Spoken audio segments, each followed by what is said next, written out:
Assalamualaikum warahmatullahi wabarakatuh.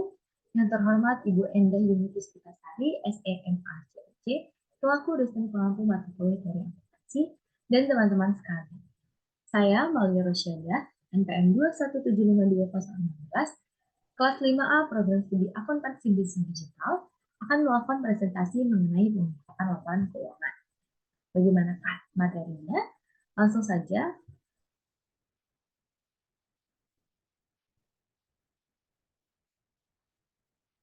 Oke, baik. Dari akuntansi pengungkapan laporan keuangan. Untuk poin yang pertama, saya akan membahas mengenai pengertian dan jenis pengungkapan.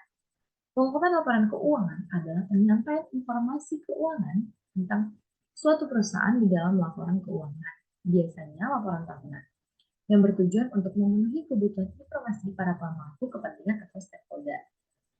Jenis pengungkapan laporan keuangan itu dalam kualitas informasinya terdapat dua jenis. Yang pertama, pengungkapan wajib atau mandatory disclosure. Yang kedua, pengungkapan sukarela atau voluntary disclosure. Poin yang kedua itu adalah informasi yang diungkapkan. Laporan keuangan yang diungkapkan adalah dalam bentuk penjelasan mengenai kebijakan akuntansi yang ditempuh kontribusi, metode persediaan, jumlah saham yang beredar, dan ukuran alternatif, seperti pos-pos yang dicatat berdasar historical cost. Poin yang ketiga yaitu adalah pengungkapan wajib dan sukarela. Pengungkapan sukarela itu adalah pengungkapan informasi yang dilakukan secara sukarela oleh perusahaan tanpa diharuskan oleh peraturan yang berlaku. Kalau pengungkapan wajib itu adalah pengungkapan yang dilakukan perusahaan atas dasar apa yang diwajibkan oleh standar akuntansi atau peraturan badan pengawas, seperti laporan keuangan. Poin yang keempat yaitu adalah metode pengungkapan.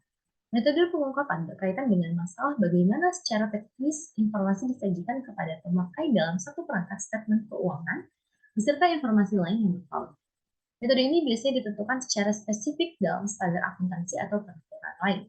Metode pengungkapan laporan keuangan mencakup bentuk dan susunan laporan yang formal, terminologi dan penyajian yang terperinci, informasi sisipan, catatan kaki, episode tambahan, dan schedule.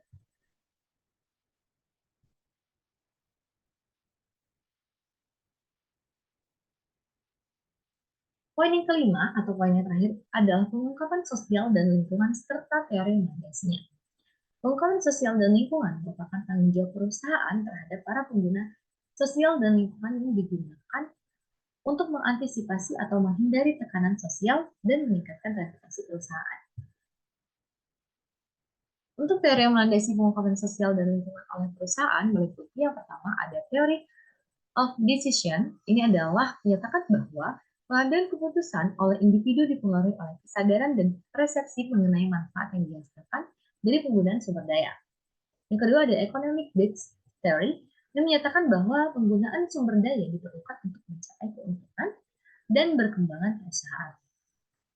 Teori yang ketiga itu adalah political economic theory yang menyatakan bahwa pengambilan keputusan oleh pemangku politik mempengaruhi penggunaan sumber daya dan kebijakan perusahaan. Poin yang keempat adalah stakeholder theory, menyatakan bahwa perusahaan bukanlah entitas yang hanya beroperasi untuk kepentingannya sendiri, namun harus memberikan manfaat bagi stakeholdernya. Poin yang kelima itu adalah legitimasi teori, menyatakan bahwa perusahaan memerlukan legitimasi untuk mempertahankan dan memelihara penggunaan sumber daya, termasuk pengungkapan sosial dan lingkungan. Baiklah, mungkin sekian pemaparan teori dari saya mengenai pengungkapan laporan keuangan. Kurang lebih, mohon maaf, saya akhiri. Wassalamualaikum warahmatullahi wabarakatuh.